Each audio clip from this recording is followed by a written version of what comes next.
पांचवें चरण को लेकर जंग जारी इसलिए भी है क्योंकि कई मायनों में महत्वपूर्ण हो जाते हैं वो जिले जो सियासी हलके में भी हर दल के लिए काफी महत्वपूर्ण है, जैसे अयोध्या, प्रतापगढ़, बाराबंकी, अमेठी, सुल्तानपुर, श्रावस्ती, बहराइच। ये वो जिले हैं जिसको लेकर के लगातार समाजवादी पार्टी और बीजेपी अलग अलग मुद्दों को लेकर एक दूसरे पर हमलावर रहे हैं और शायद यही वजह कि प्रधानमंत्री मोदी भी लगातार प्रचार कर बीजेपी के पक्ष में वोट की अपील कर रहे हैं। पीएम मोदी ने आज बाराबंकी और कौशाम्बी में प्रचार किया और इस प्रचार प्रसार के दौरान संबोधन में अपने अखिलेश यादव को लेकर, समाजवादी पार्टी को लेकर, आतंकवाद और ट्रिपल तलाक के मुद्दे पर आड़े हाथों लिया है। सुनिए।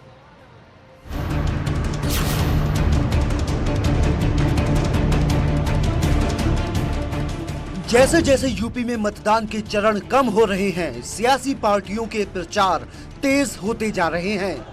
चौथे चरण के मतदान के दौरान पीएम मोदी ने बाराबंकी और कौशाम्बी में बड़ी जनसभा की। हम हाथ जोड़कर प्रणाम करित है। सभा को संबोधित करते हुए पीएम मोदी ने एसपी और कांग्रेस पर जमकर वार किया। पीएम मोदी ने कहा कि वंशवादी चाहते हैं कि गरीब हमेशा उनके चरणों में रहे और उनके चारों ओर घूमते रहें, लेकिन बीजेपी ने हमेशा गरीबों की परवाह की है, इसीलिए आज यूपी का गरीब भाजपा के साथ खड़ा है। पीएम मोदी ने छोटे किसान यूपी में 3 तलाक कानून पर, विपक्ष की चुप्पी और आतंकवादियों को सजा जैसे मुद्दों पर विपक्ष को जमकर घेरा। इस देश में 80-90% छोटे किसान हैं, लेकिन देश के राजनेताओं को, देश की सरकारों को छोटे किसानों की परवाह नहीं थी। भाइयों, जिसके पास 1 हेक्टेयर से भी ज्यादा जमीन नहीं है, छोटा सा जमीन का टुकड़ा है, वो भी परिवार बढ़ता है तो बढ़ जाता है। उन छोटे किसानों की चिंता इस देश में एक भी सरकार ने नहीं की थी। पहली बार आज मैं छोटे किसानों के लिए लड़ रहा हूं। भाइयों, बड़े अरमानों के साथ बेटी की शादी करा करके ससुराल भेज रहे माँ बाप, जीवन में कितना बड़ा आनंद और संतोष होता है।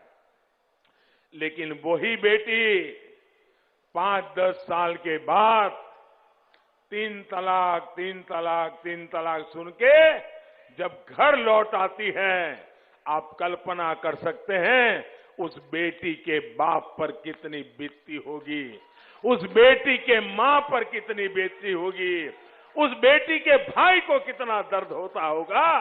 तुम परिवार वाले हो, अरे तुम्हें तो इस दर्द का पता चलना चाहिए था, तुम्हें नहीं चला क्योंकि तुम्हें सिर्फ बैलेट बॉक्स ही दिखता है, तुम्हें किसी की जिंदगी नहीं दिखती है।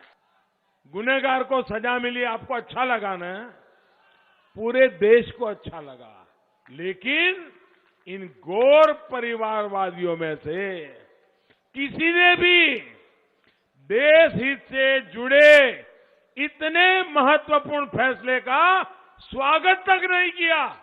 उनके मुंह पे ताले लग गए। भाइयों, पीएम मोदी ने एसपी और कांग्रेस पर वार करते हुए ये भी कहा कि हम परिवार वाले नहीं, लेकिन सभी परिवारों के दर्द की पहचान करते हैं, इसलिए पूरे भारत को अपना परिवार मानते हैं। वहीं 5वें चरण की जंग में कूदे बीजेपी के राष्ट्रीय अध्यक्ष जेपी नड्डा ने प्रतापगढ़ में बड़ी जनसभा की, जहां विपक्ष पर विकास के कामों को लटकाने और अटकाने का आरोप लगाया। समाजवादी पार्टी ने राम भक्तों पर गोली चलाई थी कि नहीं चलाई थी? चलाई थी कि नहीं चलाई थी?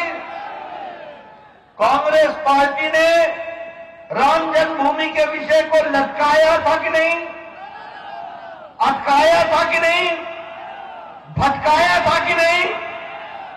आज ये अलग बात है कि वो खुद लटके पड़े हैं, अटके पड़े हैं, भटके पड़े हैं। 5वें चरण का घमासान जारी है, जो 25 फरवरी की शाम तक चलेगा। उसके बाद 27 फरवरी को जनता सुबह 7 बजे से उम्मीदवारों की किस्मत का फैसला कर देगी। Bureau report, news 18।